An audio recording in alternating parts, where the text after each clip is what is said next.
You've ever noticed how many lottery winners end up going broke? Do you ever see these stories about lottery winners losing all their money and like one minute they won the big Powerball and they were supposed to be on top of the world, and then a couple years later they're like, at the bottom of the barrel. They're like in literally in a worse situation that they were in before they won the lottery, which is kind of crazy that that making money would actually make things worse for you. That happens a lot, and it reminds me of when Diddy back before Diddy became the Diddy that we know today. He used to say, "More money, more problems," and so if you're not a problem solver, it's very hard to get money, and if you're not a problem solver, it's very hard to keep money. Let me know if you get what I'm saying. And so, anyway, I decided to do a little bit of research on what lottery winners uh what happens to lottery winners, why they go broke, what's really going on.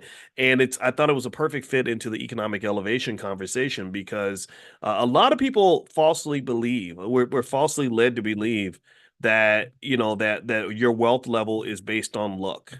We're falsely led to believe that, hey, the reason you have money is because you were born with a silver spoon in your mouth, and if I'd been born with the same silver spoon, I would be in good shape. And that's just not kind of what it is. Now, somebody says Biggie said more money, more problems. Did Biggie say it? I thought Diddy said it. I thought Diddy said it too. So maybe I got it wrong. Maybe they both said it. Maybe I don't know. I don't get it. Oh, is it Anita's birthday? Okay, everybody say happy birthday to Anita.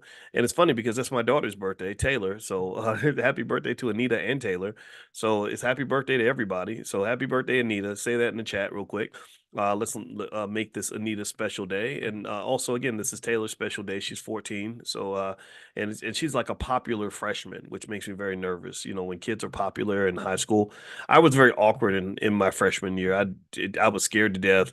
The seniors look like freaking grown-ups because they have beards and muscles and stuff, and I remember just how mortified I was, the first day of school when I was 14. But she came in pretty popular because she's a really good dancer, singer, actress, and all that.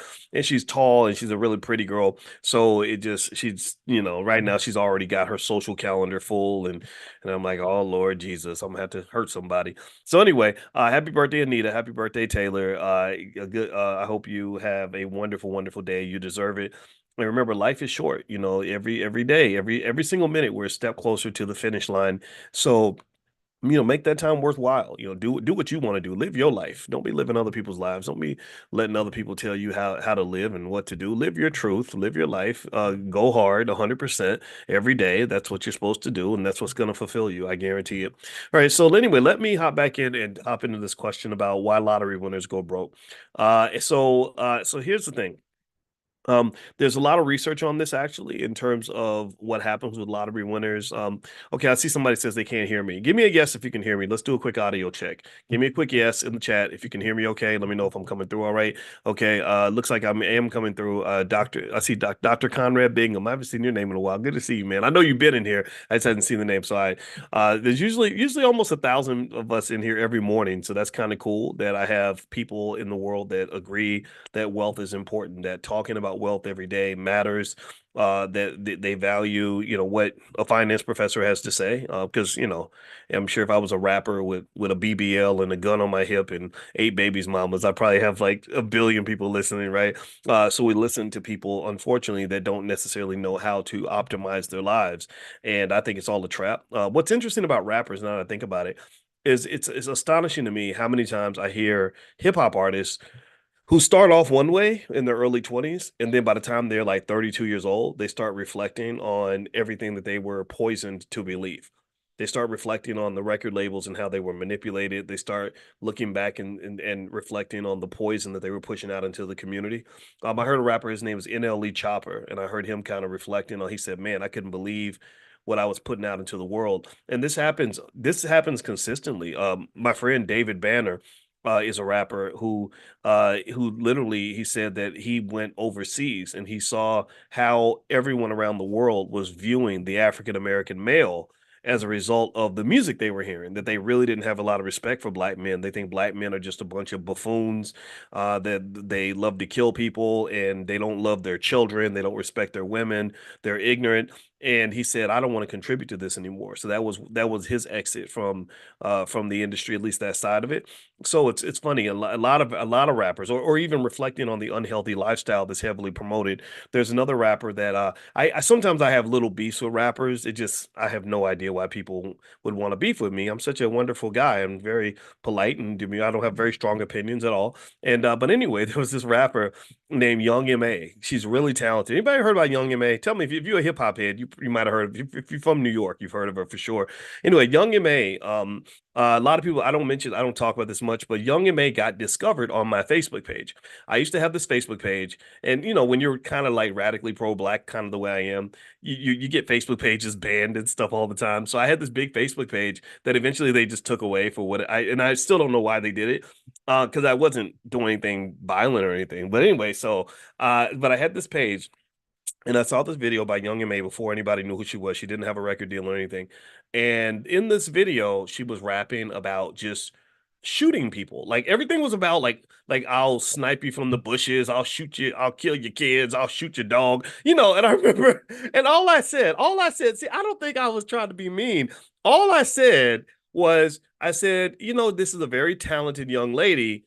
Why do our kids have to always rap about death? Like, why can't they rap about life? Why can't they rap about chocolate chip cookies?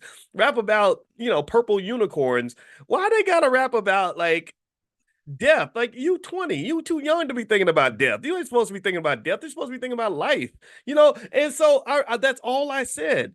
And I think she took it as a diss because everybody wants to believe it's a diss. Everybody wants to believe that the OG who has something to say where he's hoping to share some wisdom is just being a hater. Oh, you just be hating. You just be hating. It's like, no, I don't be hating. I be loving your music. I like you. You're talented. I just don't want you to die at 24 years old. That's what, because you don't understand. You ain't seen what I seen. You don't know the Easy E era and Tupac getting murdered and all this other. Like hip hop should not be a space of death. Hip hop is this crazy space. I promise I'm gonna get to the lottery thing in a minute, but y'all know me. I do stream of consciousness, right? Because it all links back to economics. Hip hop is this crazy space where the minute your dreams come true is when your nightmare arrives. Hip hop is a space where the minute your dreams come true, that's when the nightmare arrives on your doorstep. So your dream is, I want to be famous, I want to get a record deal, I want to be rich, and I want everybody to know who I am. So you get all that, you go into these arenas, you're performing, all these people are there, but unfortunately the energy is that's connected to the music is so bad in terms of drugs, violence, alcoholism, sexual irresponsibility, just a blueprint for self-destruction. So what happens is that you draw in the energy that you're giving out to the world. Some people use the term demonic, and again, I don't go to church, so I'm not one to say that necessarily, but I will say that if there is something that is demonic, there's something to that in the sense of bringing this low vibrational energy all around you. I do believe in energy and I do believe in spirituality. So you're bringing this low vibrational energy all around you, and next thing you know, you got to go to your concerts with a bulletproof vest. You got to like ride in like these armored vehicles because people are trying to come kill you. Again, these demonic energy is closing in on you. Like when Tupac got killed, I had a friend who said something interesting. She said, well, if all you do is rap about roses, eventually somebody's going to bring you some flowers. And I thought about that, and not to blame Pac for what happened to him, but there's something about that energy in the hip hop space that is so sad to me. And I know rappers who've been killed. I had a long conversation with a young artist who was about to blow up, and he was very close friends with an artist who got killed. And I said, you got to really think about this. You got to think beyond the money. The money can become the devil. They say money's the root of all evil. Money certainly can be the root of evil, but money can be the root of good. You see, so money is a root that is powerful. It is neutral. It doesn't have to be evil, but it can be. It doesn't have to be good, but it can be. It really comes down to, it's like a gun or it's like fire or anything else that's powerful. It depends on who's using it and what you're using it for. So I said, don't let the money and the fame cause you to put yourself into a lifestyle that's going to have you, sleeping with one eye open. That's gonna cost you things that money can't buy. That's gonna ruin your peace of mind. It's going to ruin your physical and mental health. It's going to put you and your family in danger. And really, I don't care if you make $1 billion rapping, that it ain't gonna be worth it, man. And we had a conversation. He made a decision. He pivoted away from hip hop as a result of that. And he was literally in a space where he was really about to, really do some things. And I said, man, you got to just really think about this. Your life is more important than impressing these white folks that are running these damn record labels. They don't matter. They don't care about you. And in fact, there are record labels out here that it's crazy. It's real sinister. There are record labels out here where they have several artists on their roster who've been murdered. Several artists who've been murdered. And I take in everything and I look and I hear the conspiracy theories and maybe it was for the insurance money and all that. And I don't put anything, I mean, I don't put anything past anybody when it comes to some of the horrific incentives that can arise when you're talking about something like money. When you're talking about lots and lots of money, I'm a record label. I'm a street guy who became an artist. A lot of the hip hop money came from like the drug game, right? So death is. I'm not new to death. I'm not new to taking somebody's life with a financial incentive. Follow me now. So I'm running this record label. I got these artists. I got insurance on all of them, right? And maybe their records aren't selling anymore. And you know what? Hey, I can make somebody disappear on the streets because all I got to do is make a phone call. Why is that not a feasible possibility? I'm not saying that that's exactly what's happening. I have no idea, but I am saying that when I was thinking about Young Ma and I saw her make that song and I put it on my page, I was really reflecting more as a father and thinking I don't give a shit about the money anymore. I've had money. I know what money looks like. You're excited about the money because you're 20 or you're 19. You don't know all the ways that there are to make money. There are a million different ways to make money, not just entertainment. So what I'm saying to you is that this money will pull you into situations that will ruin you and embarrass you and destroy you and everything that you love. So that was my comment that I made with Young Ma. So here's what happened with Young Ma, just to finish the story. So she ends up blowing up off this video. The video got millions of views right on my Facebook page. She ends up getting a record deal. She becomes the biggest artist in New York for a little while, and she deserves it because she is super, super talented. She's still out there doing her thing. And I don't know the right maybe she's a he, because I know Brittany Griner said she was a pops, and so I don't know. I don't know what to I don't know. If I misidentified her, then chalk it up to my ignorance. I'm a Southern black man. I'm trying to figure this out. And so anyway, so Young Ma has been kind of doing her thing. And I remember that when she first blew up, she would go on these interviews like Breakfast Club and stuff like that, and Vlad TV, and she would say, "Yeah, Dr. Boyce Watkins, he was hating on me, but that's the reason I blew up. It's because he put me on his page that I blew up." And they were like, "Well, did you try to reach out to him?" And she said, "Yeah, I reached out to him to talk to him about what he said, but he didn't." Respond. And I was like, no, I would have responded. I just didn't see the message. I'm sorry. I get a thousand emails a day. I apologize. But my thing was, I was not hating on you. See, that's the thing this is one thing that we lost. I honestly think we lost this with integration when y'all started acting like white folks. No disrespect. If you're white, no, I don't hate you. I just have to be honest. When y'all started acting like white folks, you stopped listening to your elders.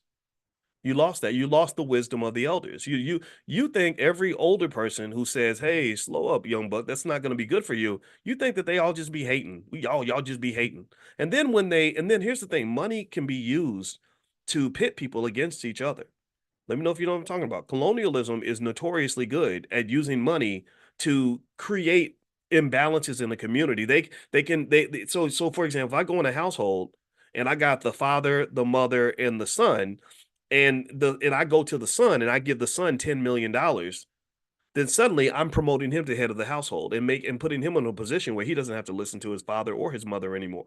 So he suddenly thinks that because he's making the money and paying the bills, he's the boss.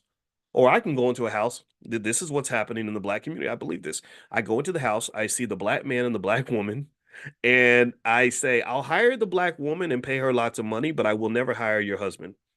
I don't want him, but I do want you because you're cute and I'm not threatened by you. I want you next to, but your big 6'5", so chocolate dark, super intelligent, hyper competitive black man next to you, the man who might take my job or make me feel intimidated. Oh no, he can stay home. I need him to stay home. So then suddenly you've elevated one person over the other. It's not nothing to say. It's not to say anything negative about the success that Black women have, but I think we have to really process that in terms of how we measure success based on who got the best job. Who got, which job or which person got the best job offered to them by that white man. And 9 times out of 10, I know a lot of brothers who can't get hired anywhere, even when they're doing their absolute best, or they won't get the promotion, they won't get certain opportunities because science shows that men can be intimidated by other men. Men can see other men in a competitive capacity. That's just the reality. In fact, actually, I think I saw a study, and I don't know how if this is still true or not,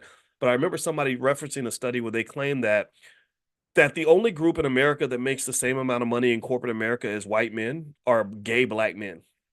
That's what they claim. That's what they said. I got to go research that one. I don't have the data on that, but still it would make sense in that context. So anyway, long story short, um this money can really throw you off. This money can really imbalance a community. This money, when you worship money, can really, really harm you. And this is one of the reasons why I consistently remind you, do not worship money. You cannot worship money. In fact, today's Tuesday, so tomorrow morning Dr. Melina Abdullah is going to come visit this class, this space. This is a sacred space. Money in the morning is very sacred to me. I don't bring people in if they're suckers. So Melina Abdullah is coming in. Dr. Melina Abdullah is the vice presidential candidate for Cornell West. Cornell West is running for president. Dr. Abdullah is his vice presidential candidate. And I talked to Dr. Abdullah on the phone for a while. I really, really liked her. Now, here's the thing. I don't know exactly how she views money. I don't know how she views capitalism. I don't know how she views her economics. She could be, for what I understand, she may have some Marxist influences. There's nothing wrong with that. I think anybody who's smart should go study Marxism because Marxism has a lot of very legitimate critiques of capitalism. So one thing I want to make 100% clear is that while I'm a big fan of free enterprise, I'm a big fan of Black wealth as a tool of power. I'm a big fan of building and supporting Black businesses. I'm not a big fan of relentless capitalism. I think relentless capitalism is not a healthy thing because it almost creates what could be defined as a demonic sort of set of incentives where money becomes your god. You start worshiping the dollar bill, and when money becomes your god, it crushes everything that you love. It causes you to end up making the ultimate sacrifice. And there are so many people who, in their pursuit of money, in pursuit of the god of money, have literally gotten themselves killed. And a lot of rappers are in that category. You thought you were winning because Mr. Charlie signed you to a record deal, and you thought you were on top of the world, and you literally are 24 years old, going back to elementary schools, telling little kids, "Hey, if you do like me, you can be successful one day like me." And then you're dead 2 years later. So why would you want a million kids to follow in your path, in your footsteps? If that led to a 26-year-old death, your life hasn't even started yet. You haven't even gotten out and done anything really. You think you have, but you think you're old at 26, but you're not. You're a kid. You're a baby. Your brain didn't even fully develop till you were 25. So Tupac Shakur died right at the time his brain had just fully developed. He was still a baby in certain contexts. I'm not saying he was a little baby. He was a man in his own way, but he was young. He was young. He had a lot of work to do. So anyway, long story short, finishing up with Young Ma. Um, I never got a chance to talk to her. Um, and through the years, I've watched her career, and I've also seen through the year, and I paid attention to her trauma. I told you, undiagnosed, untreated trauma is the number one problem in the Black community. And thank God, Kamala Harris actually used those exact words, which tells me somebody on her team is watching what I say. I guess the feds are always watching. It's okay, y'all can watch me. Y'all can come to class too. Y'all need to learn something too. And with this trauma, I heard her talk about the death of her brother. She lost her older brother when she was about 11 or 12. And what I saw was a young lady who was a certain kind of a person, and then the world shaped her into something other than what God intended for her to be. And that really is the story of America. The guy Speech from Arrested Development, who's a great guy. I should have invited him to the convention. I'm gonna reach out to him because I really like him a lot. He did a great documentary called The N-Word Factory, the IGA Factory. I'm gonna say IGA instead of the N-word, right? And in this documentary, he shows how society takes otherwise very healthy young Black children, who could have been anything, who could have become president of the United States, who could become CEOs, who could become business owners, and it turns them into these stereotypes. It turns them into these caricatures. It turns them into these walking minstrel shows that the oppressor loves to see. They love to see the black man showing up as a clown or as an entertainer or as an athlete or whatever. That's what they like to see. So they take your kids because we don't have the courage to go and force ourselves into the conversation. We don't have the courage to say, no, no, no, we're educating our own kids. We don't have that discipline and commitment to really drill into that. So they take our kids, and next thing you know, they become something other than what the community actually needs. The community does not need more 40-year-old rappers. The community does not need more washed up basketball players. The community does not need more brothers sitting on the corner holding a liquor bottle, feeling like their best days are behind them. What the community needs is you need more fathers, you need more solid mothers, you need strong leaders, you need business people, you need people that can build, people that have real skill, like the plumbers and the carpenters and the electricians and the HVACs, and you need all the people that can come in and really build a community. And you don't have that. All you got is a bunch of employees who are good at working for white folks or people that feel like they're worthless because white people don't want them. And that ends up becoming a multi-trillion dollar loss to the community. See, what you got to understand is that your biggest loss economically is not your money. It's not your money. It's your people. Your people are your asset. See, Africa is going to be one of the strongest economies on the planet. In the next 100 years, Africa is going to rise like a freaking phoenix out of the sand. And the reason Africa is going to rise, Africa is the next India. It is the next China. I guarantee you this. And the number one reason Africa is going to rise is because of its people. They have a lot of young people. They have so many people. In addition to all the other resources that Africa has, one of their biggest resources is people. And if they get a harness on what they can do with all those people, like this week, I'm going to a business conference down in Atlanta. The president of Liberia is going to be there, and I worked with the president of the conference, Ken Harris, to hopefully he'll introduce me to him and some other people. And if they get even an inkling of a grip on how to really harness the power of their people, you're going to see Africa just shoot to the sky. Africa is on its way to the top. So never underestimate the power of your people, and don't underestimate the loss that you experience when your young people are taken and pushed in a different direction because we ain't got time for them. We ain't got time to mentor the kids because we too busy at work. We ain't got time to teach our own kids after school because we too tired because we don't work for massa all day. I understand we all got to do what we got to do, but Lord Jesus, we have to understand what we're losing when we're letting our young people go. Like when I saw young MA and I saw how talented she was, and then I followed her career and I saw her really getting into some stuff that really looked very unhealthy. Then next thing you know, I saw her getting committed to a hospital, and I don't know if it was a psych ward or something for her physical health, but by the time she hit close to 30, she was really having some serious problems. And I said I expected this because that's not a healthy lifestyle. It's not surprising to me when you hear about Lil Wayne having all these health issues from all the purple stuff he used to drink and the cough syrup and all that. It doesn't surprise me when DMX dies at an early age because he's been smoking crack for 20 something years. That's not going to keep you alive. That's not going to help you live a long, healthy life. But yet think about this. The culture really incentivizes this. The culture really pushes this forward. I always bring up when I was 27, 28, and I was watching DMX, and at the time DMX was the biggest rapper in America. He was the only rapper that put out two albums in his first year out, and they were both number one hits. He was right. He would have been bigger than Jay-Z. He would have been the next Tupac in my opinion if somebody had got him on track. And I remember that he was on tour, and he was on tour with Damon Dash and Jay-Z. I think they were all on tour together, and that was before I met Dame. Dame and I became pretty close for a while, and this was back when I was young. They didn't know me, I didn't know them, and I remember they asked him. They said, so what do you do on tour all day, or what do you do while you're on tour? And he said nothing. He said, smoke all day, fuck all night. And like his DMX voice, right?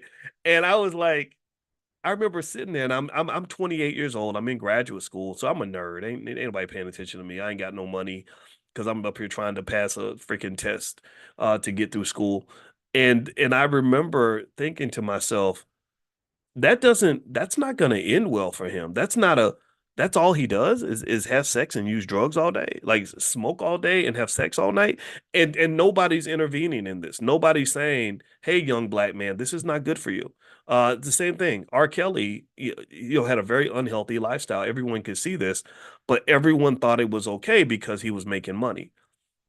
Everyone thought it was okay. See, money can be like perfume on a pig. Like money can make you think something's good when it's actually not.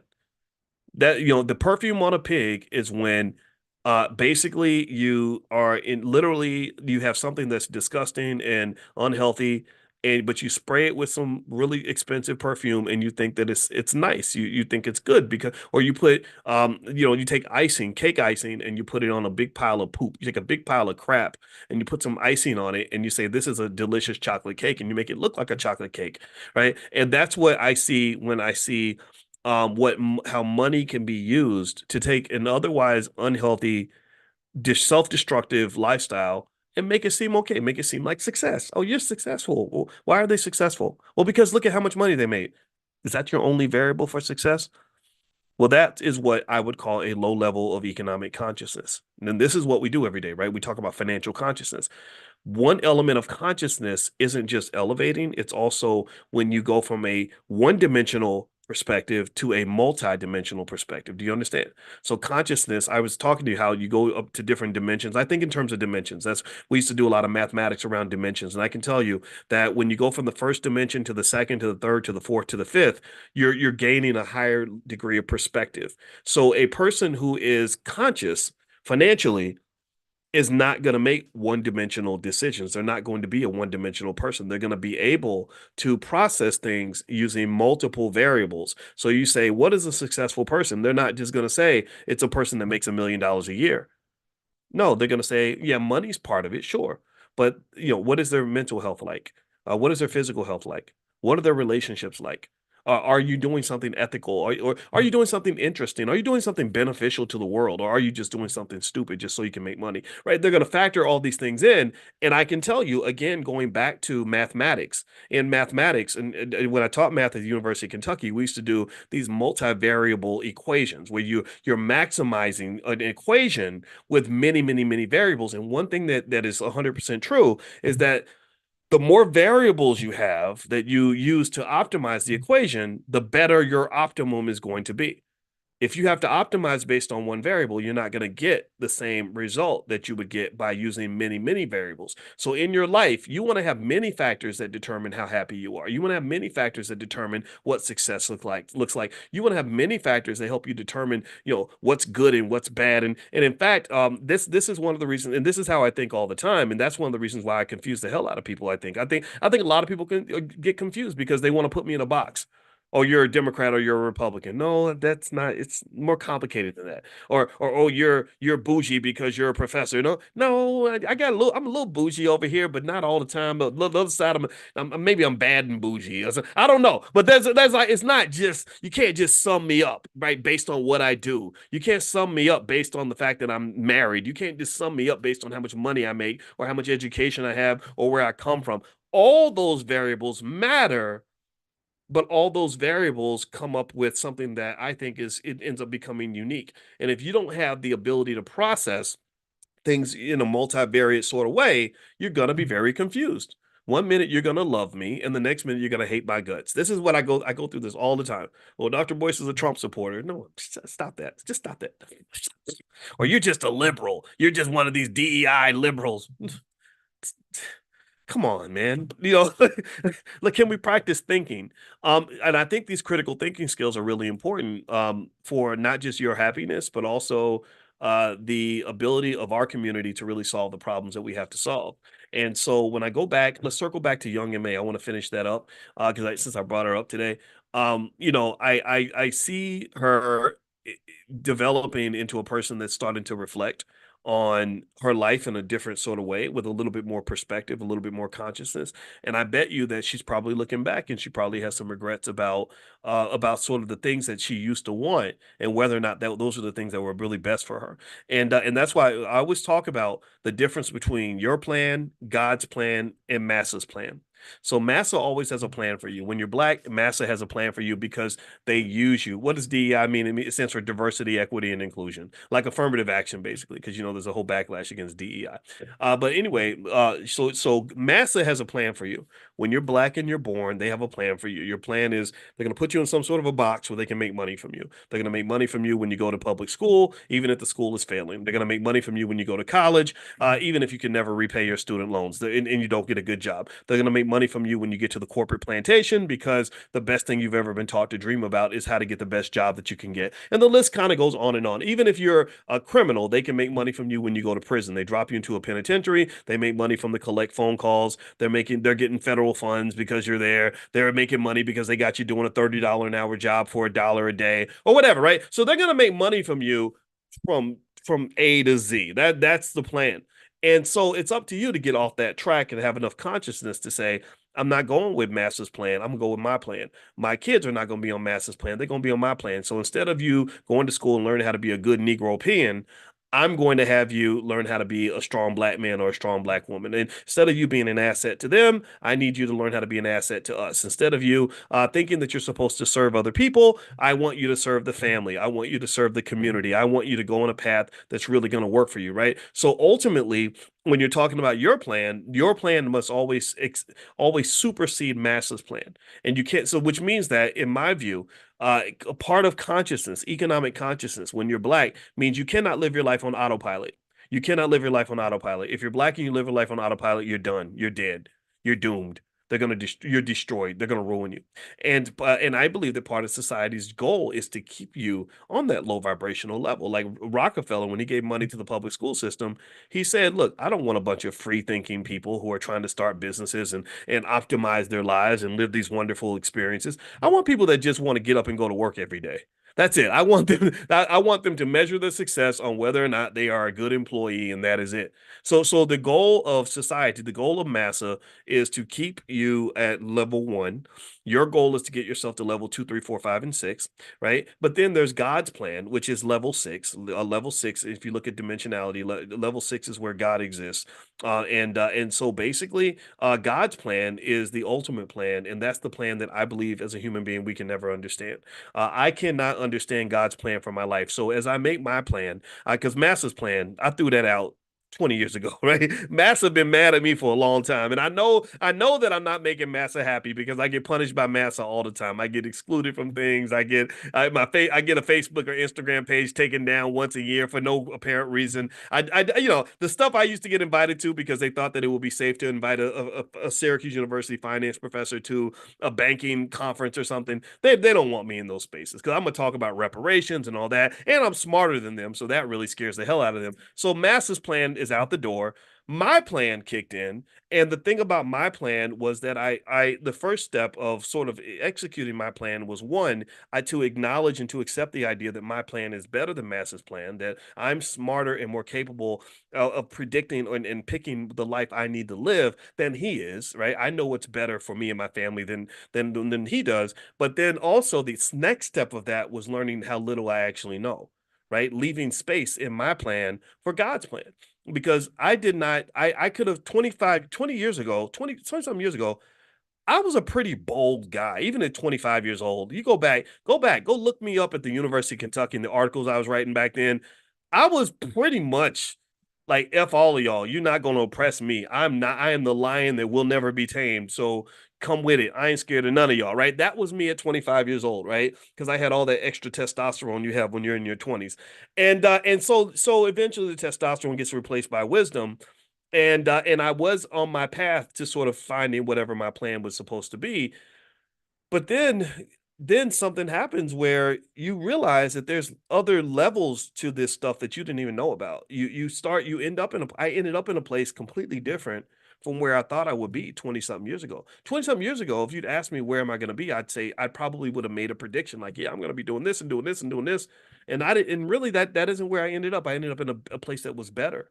A place that was a better fit for who I was. And I attribute that to God's plan. I attribute that to me allowing there to be space and flexibility for me to say, okay, I've got a plan, but I'm not going to be too precise because I got to be open for the knowns, the unknowns, and the unknown unknowns. because I know at 30 years old, I know that when I get to 40, there are going to be variables that are going to pop up that I did not anticipate, and decisions I'll have to make in response to those variables, which could lead me to a completely different place in the plan, the place that I plan to be.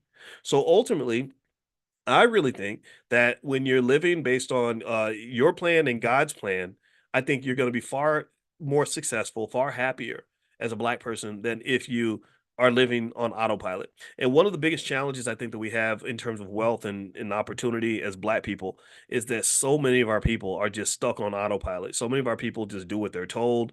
They line up for whatever the system tells them to do, and they just want to fit in because they're not they're afraid of being different. They're afraid of listening to themselves. They're afraid of trying something new. They're afraid of taking chances because that's what slavery and oppression does, is it traumatizes you to oblivion to the point where you're scared of your own shadow.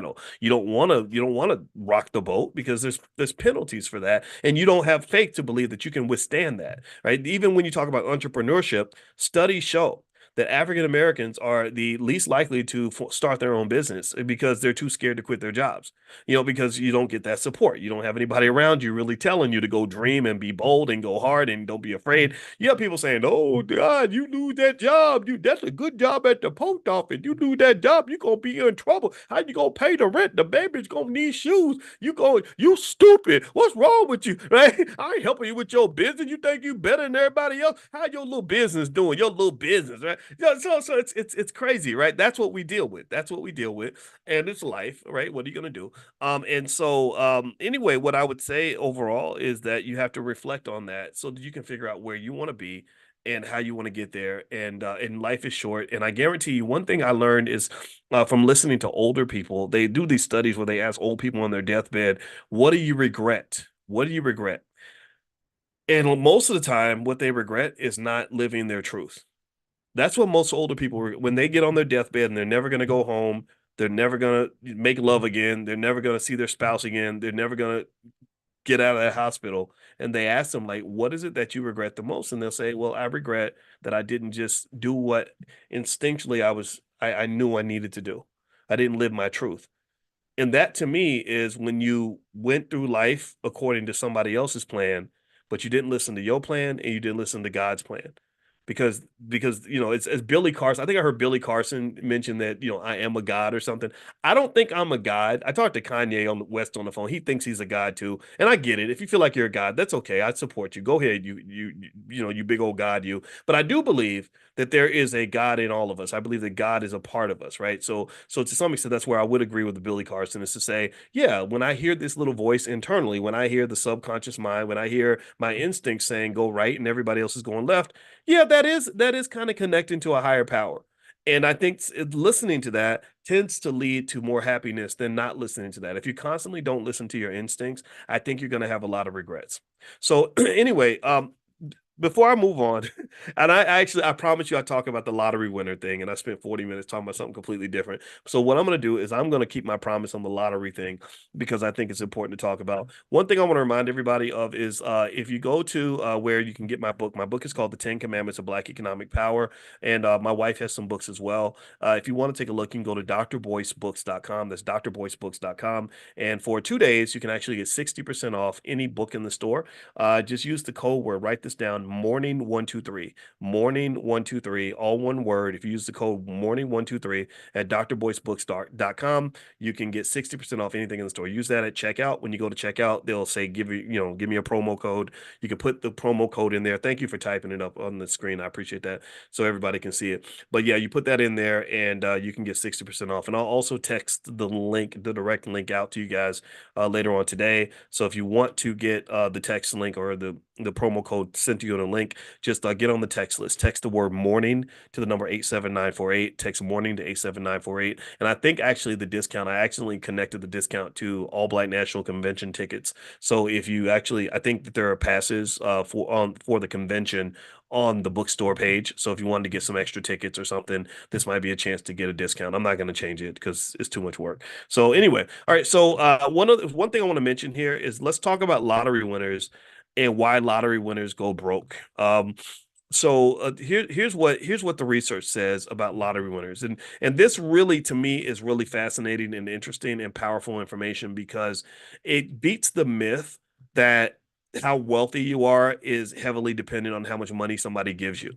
It also fits into Black people's quest for reparations. Like, I believe we should get reparations. How many of you, give me a yes if you agree that we deserve reparations? Give me a yes. How many of you, if you say no, I'm looking for a no. I'm looking for one no. How many of you believe we deserve reparations? Put a yes in the chat. If you, I'm like, yes, yes, yes. Okay, I'm looking for a no.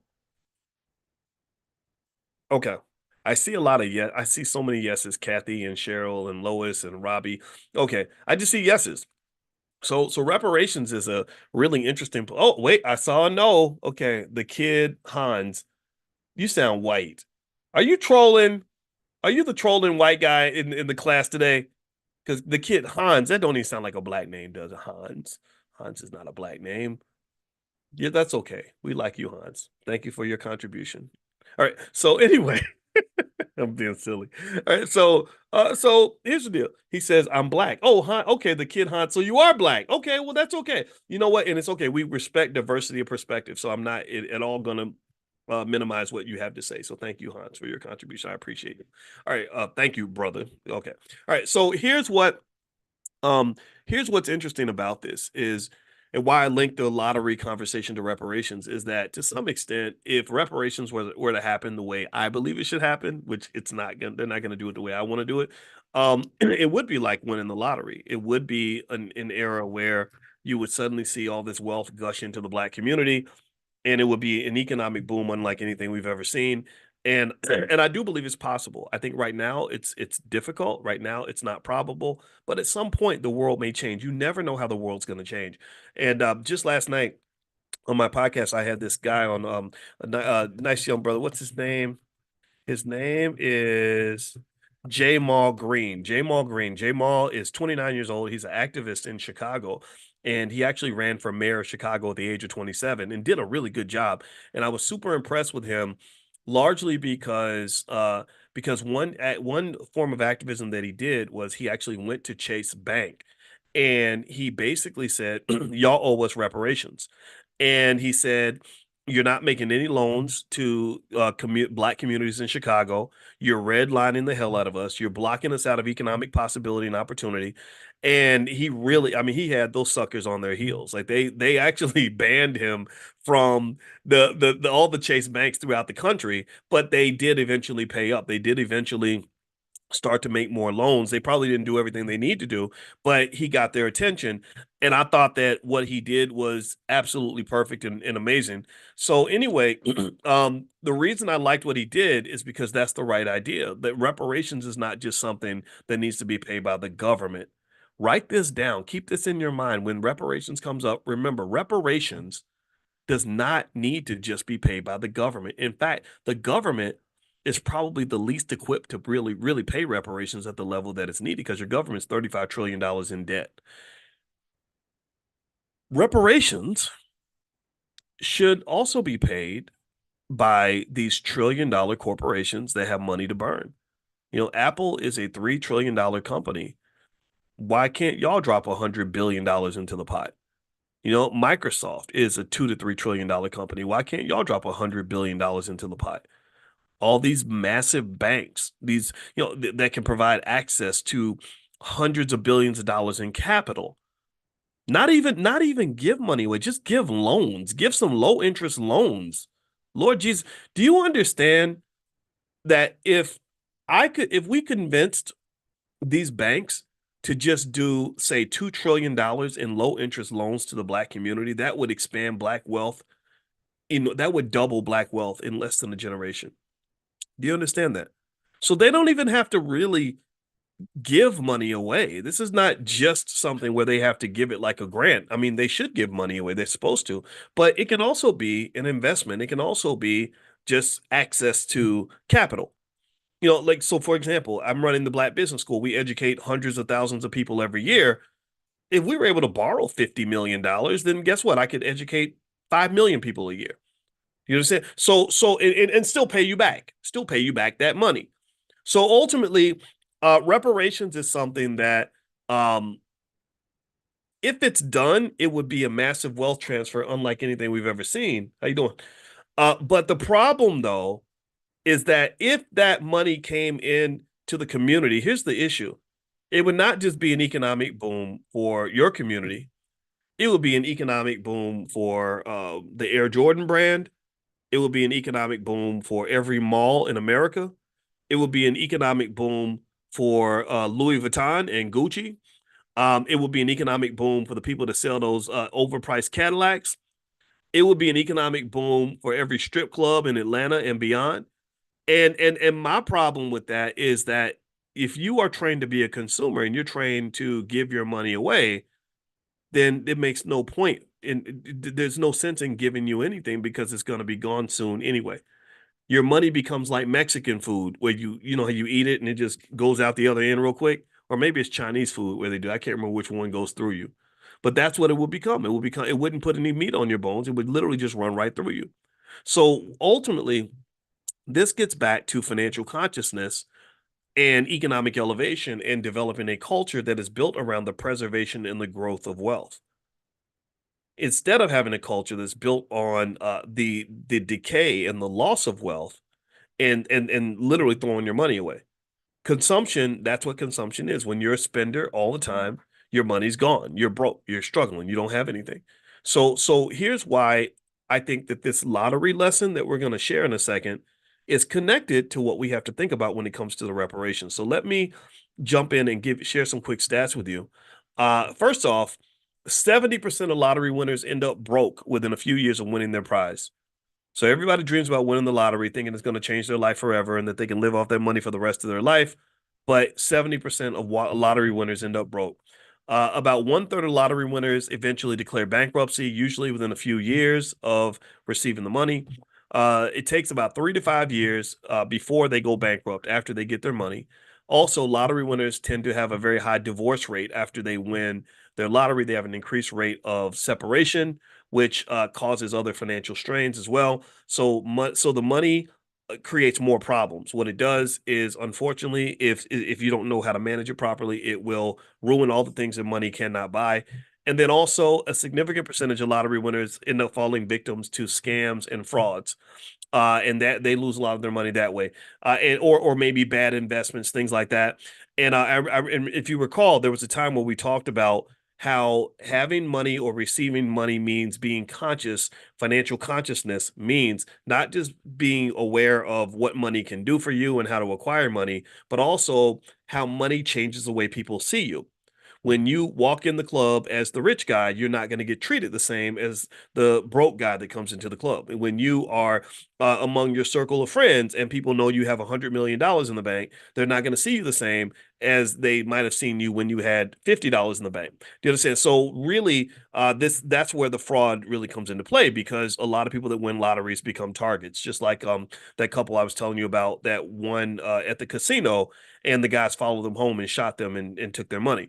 So here are the 5 reasons why lottery winners tend to go broke. And I want you to write these things down because if you don't apply these rules as it pertains to, say, things like reparations, then the same thing will happen. Okay. And these are ideas also on the flip side that if you embrace these ideas, if you write them down and you meditate on each concept one by one, maybe in your family investment club meeting or whatever you do with your family to really get that wealth consciousness and build that financial culture, I guarantee that if you meditate on these 5 things, your family wealth will grow by leaps and bounds within a generation. So the first reason that lottery winners go broke is they just have no financial education. They have little to no experiences managing large sums of money, which leads to poor financial decisions. So what that basically means is it's almost like you get a brand new Mercedes and you don't know how to drive, or you got a sports car that goes 200 miles an hour and you've never driven a car in your life. You're going to crash that car. So financial education has to be as important in our community as dribbling a basketball, throwing a football, knowing how to rap, knowing how to twerk, and all these other goofy things that people end up doing with their time. Not to say that sports and twerking are goofy. You can do whatever you want. But in the middle of that, you want to have some financial education in that process. It doesn't require a lot of financial education for this to happen. In our Black Millionaires of Tomorrow program for children, we focus on very basic ideas that make a massive difference in the child's economic consciousness. So you can elevate yourself economically, at least when it comes to your financial thinking, by doing very basic things. Number two, overspending. A lot of times when lottery winners get a whole bunch of money, they do exactly what a lot of people do when they get a whole bunch of money. You just spend like crazy. Why? Well, because money affects the same region of your brain as cocaine. So you become financially drunk. When you become financially drunk, you behave like an alcoholic. You go out and you act a fool and you throw money around and you throw it up in the air and you do whatever, especially when you're encouraged to behave that way and you have nobody that's going to sober you up. Shaquille O'Neal talks all the time about the fact that he would not be as wealthy as he is right now if it wasn't for his mother. When Shaquille got his first contract in the NBA, his mother and his father was a military man. Shout out to all the veterans out here.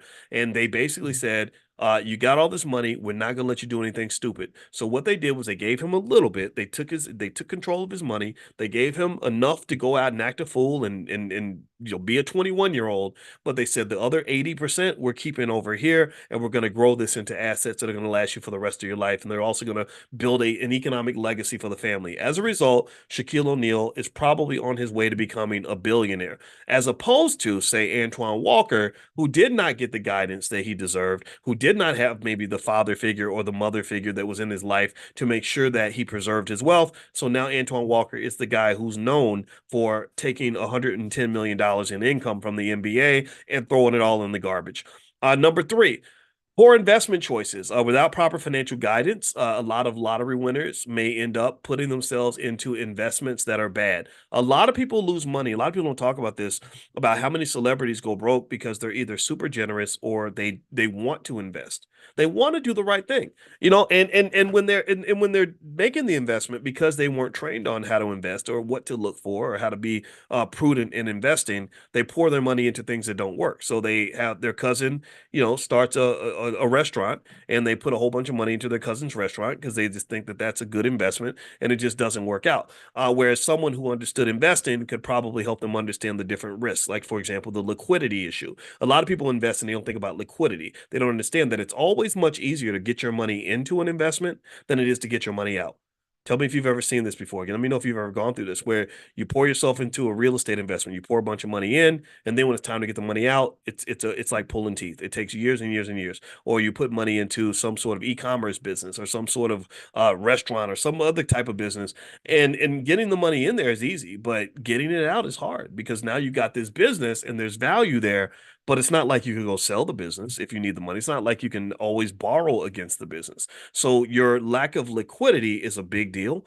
Liquidity is a really important part of investing that a lot of people don't talk about. That's one of the reasons why I love stock options so much, is because you can buy into the stock. My wife and I are in the process right now of selling one of our properties, and we're going to take that money, we're going to buy a bunch of stock, and it's going to be much more liquid than the property. Selling this property has taken us 6 weeks to sell this property. When I put the money into the stock, I can sell the stock in 30 seconds if I want to. On top of that, the whole time we generate income from selling the options on the stock. That is a much easier, much simpler way to make money. Also, it's much more profitable. So things like that are things that you just kind of learn through time. And actually, if you want to jump into our stock our options training, feel free to go to drboyceprime.com, drboyceprime.com. I think you're going to like it. A lot of the Prime members are in this class, so they can tell you what they think of the class.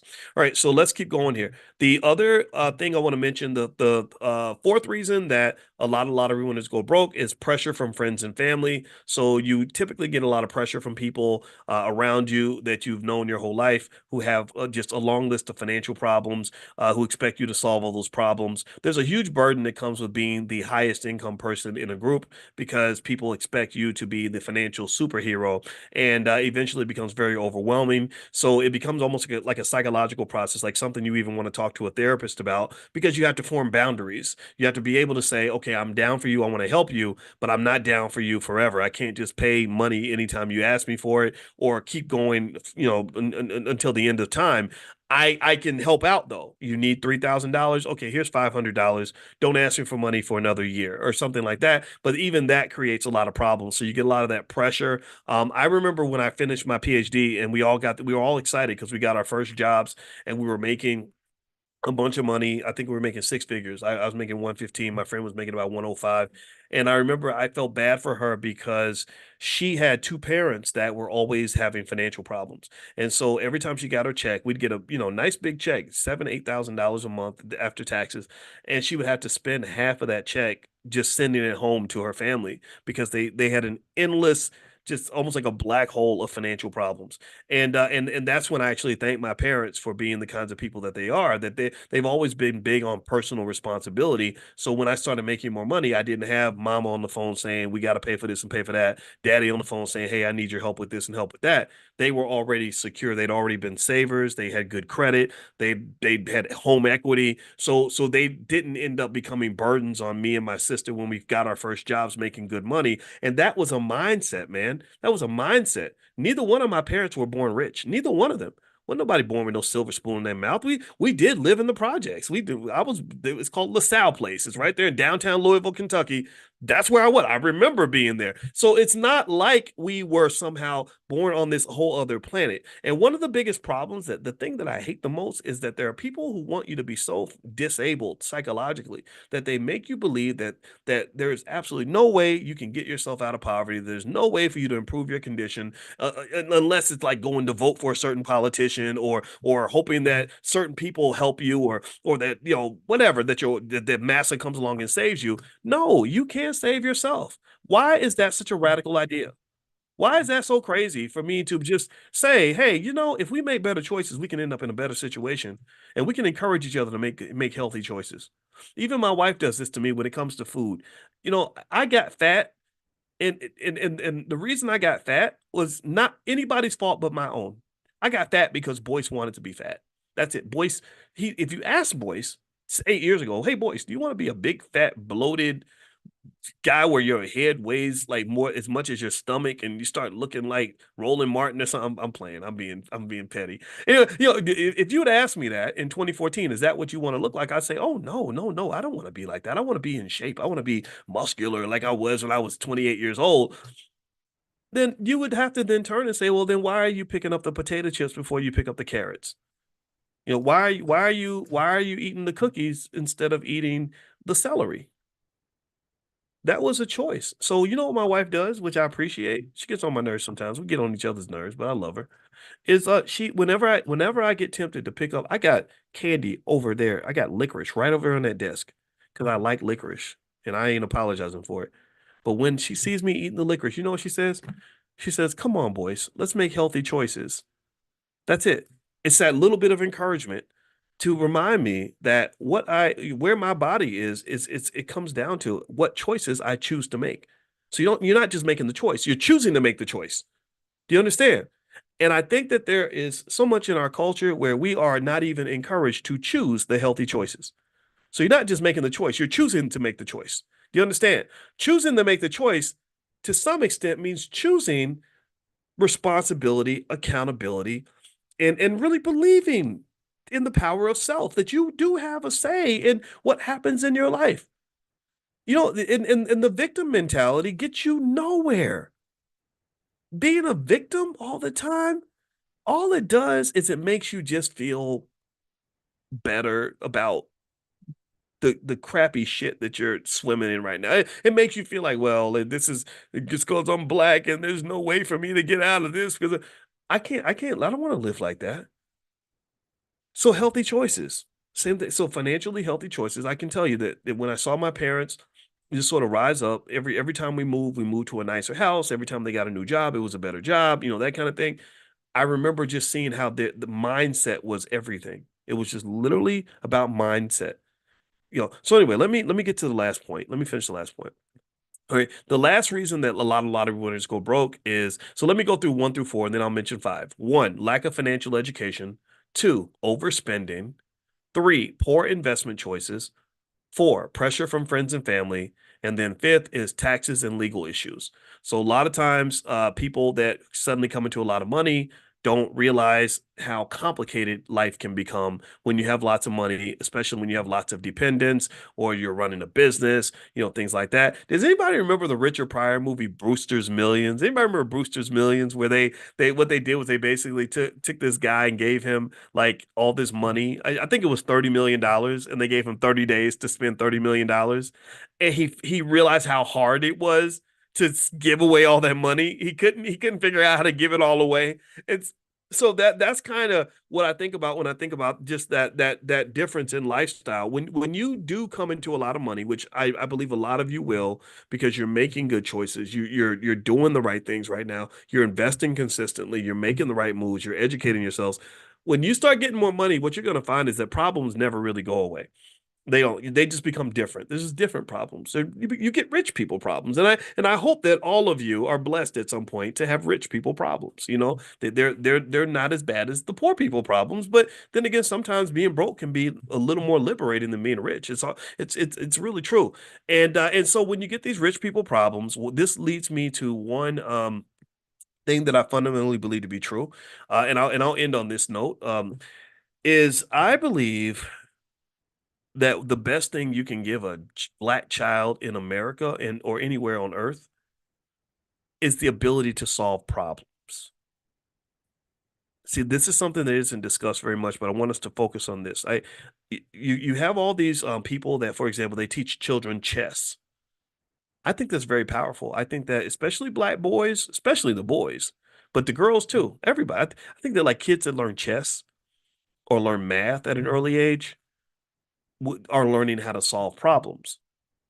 And that's kind of what happens in life. That's what happens in business. Elon Musk was talking about what it's like to be the CEO of a big corporation. He said, being the CEO of a business means you have to be a problem solver. You have to take a deep breath, hear the problem. He said, because the problems that get to you are the problems that are so difficult that nobody else in your organization could solve that problem. Not one other person in Tesla could figure out how to solve a certain problem. That's why it ended up on his desk. So not only are you solving problems consistently, but you're solving the hardest problems, the problems with the most at stake. And the biggest thing that you have to be able to do is number one, calm down, not freak out. Because if you freak out, some people freak out whenever they get a problem. You know, you ever see that where people something goes wrong and they're so busy being traumatized and emotional and overreacting that they're not actually solving the problem. And this is where your healing comes into play. If you're traumatized and you haven't healed from your trauma, then every time you get a problem, you're gonna run, you're scared, it's too hard, blah blah, blah, right? But see, here's the thing. When I used to teach math at Kentucky, I used to really help students. I would let them know, like, look, what a lot of people do is they see a word problem and they freak out. You know, anybody ever seen that where people look at you take a math test and you get a word problem and it's just you start sweating and your heart starts racing and your hands are shaking, right? So think about this. You're using so much energy being scared that you're using none of your energy actually solving the problem. So a big part of having the ability to solve problems, which I think being black means all they're gonna do is give you problems. They're giving you problems from the time you're born, right? So the thing about solving a problem is there isn't just the intellectual component about having the ability to solve the problem. That's one aspect of training that our children should get. But then the other side of it is having the emotional stability to be able to calm your ass down so you can focus and be your best and focus on solving the problem. This is where things like meditation are really powerful. I think all of our children should learn how to meditate. I think all of our children should get some sort of healing from trauma so that you learn how to not always give a trauma response to everything that happens to you. And so when you run into a problem, and I'm gonna tell you this, one thing you'll notice about people that are really successful is when they run into a big problem, they don't just freak out and run and cry about it and get sad about it. This is what we're trained to do. This is what they do. When they give you the victim mentality, they teach you that when a problem comes, you just start crying, just start whining, start marching, praying. Oh Lord Jesus, they done did it to us again. They done burned down the Black Wall Street. This is how they do us, y'all. This is how they be doing us. Right? That's what they train you to do. But really, people who are winners in groups that win, that succeed, you just the problem gets on your desk, you look at it, you say, "Ooh, okay, let's get to work," and you solve the problem, and you keep going, and you stay in business. Your Black Wall Street gets rebuilt. You move on to the next thing, and that's how you succeed. And this was something I did not know. I was learning this when I was taking so many math classes and teaching math. But like that, when I would get a problem, we'd get that one math problem on Monday, and they say, "Okay, you got 1 week to solve this problem," and I would have no idea how to solve it. It was almost demoralizing because it would make no sense. It would be like reading Chinese. But I learned, I said, gosh, I gotta figure this out. So you spend the whole week thinking about it, talking to people, assessing things, sleeping on it, trying different things over and over again. And then as time goes on, you're learning too. You're getting better. You understand? See, so problems give you, they can either be an opportunity for you to whine and break down and fall to pieces, or they can become an opportunity for growth. And I believe that many of us are trained to miss God's opportunity for you to grow because we run away from problems as opposed to solving them. We freak out about the problem instead of meditating, relaxing, and just saying, okay, let me just think on this. Let me talk to some people. Let me see if I can figure this out. And what you will always find is that when you run into a problem you cannot solve and you are healed enough to calm down and focus on solving the problem, think it through, process it, let your consciousness kick in. Right, then what's going to always happen every single time is that even if you solve, whether you solve the problem or not, you're always going to grow. You're always going to grow. That pressure, that stress you're feeling, that is an opportunity for growth. And I think that the goal of America, in my opinion, this is me being a radical black man for a minute, so I hope you'll hear this, is I don't think they want us to be strong black people. They want us to be a bunch of need to grows. Like Dr. Claude Anderson used that term, need to grows. The need to grows are people that remain in this childlike state, this very passive, this very very vulnerable, very victim-like state where you don't, you see a problem and you just freak out or run away or ignore it, and instead of actually sitting down to solve it. But if you can harness that and you can teach that to children, then you're going to find that these kids are going to go off and do amazing things. Once we give our kids that ability to solve problems, they're going to go and build those billion-dollar corporations. They're going to go and create these strong families. They're going to go and find success and happiness and bliss because they're going to learn how to sit down and just think about it. They'll be playing chess instead of checkers. So that's my belief. That's my 2 cents. I hope this conversation was beneficial. I'm going to go ahead and break us out for today. Don't forget, tomorrow morning, every morning we do this 7 days a week, economic elevation training, because we want to do this every day so we can get good at this stuff. So if you'd like to be invited to class tomorrow, text the word morning, MORNING, to the number 87948. Text morning to 87948. Also, my book is The 10 Commandments of Black Economic Power. I also have other books like Financial Lovemaking, stuff like that. So if you'd like to take a look at my books or anything that we have in the bookstore, our Black Wealth bookstore, we have books for children as well, financial books and financial flashcards and all kinds of stuff. Just go to drboycebooks.com. And for 2 days, you can use the code morning123. It'll at checkout. So when it looks for the promotional code, put morning123, all one word, and you will get 60% off anything that's in that store. And that's true until the end of the day tomorrow. So feel free to go to drboycebooks.com if you'd like to take a look.